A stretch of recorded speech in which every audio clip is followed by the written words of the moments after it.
Hello, my name is Michael Crummey. I'm a novelist and poet from St. John's, Newfoundland, and I'm a Writers' Trust Fellow. I never expected ever to have any money.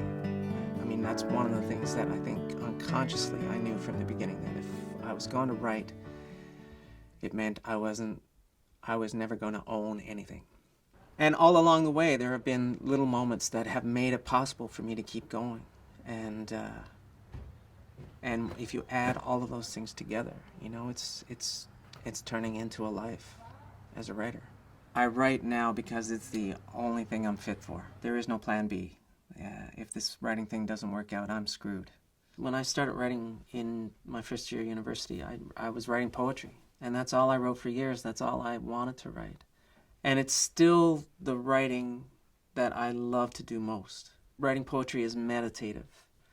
And it feeds me. Like I lose time when I'm writing poetry. Whereas writing fiction for me is hard work. Like it's like digging a ditch. I remember the feeling of watching people like Michael Winter and Ed Rich and Lisa Moore and Jessica Grant show up in the papers and on television on the mainland when I was living in Ontario.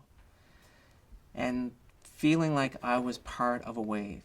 Like feeling like I was part of this explosion of creativity coming out of the place where I was born and raised. And that has always felt like something to celebrate. I'm often asked if I would ever consider writing a book not set in Newfoundland. And my answer is, I could, but why would I? I've always felt like Newfoundland is the place that made me who I am.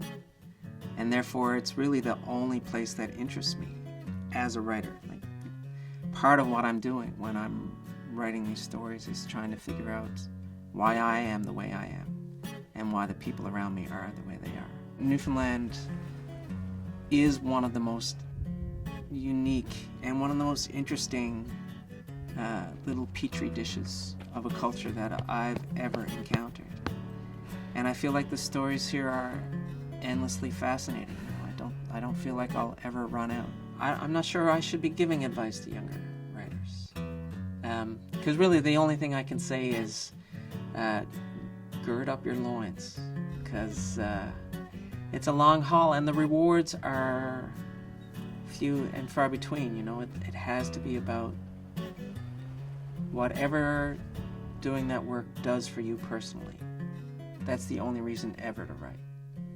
And everything else is just happenstance. When I was 17 years old and starting out writing poetry in that first year of university, if someone had described the life to me that I would have at the age of 50, I would have said, well, you could shoot me then, because I'll die happy.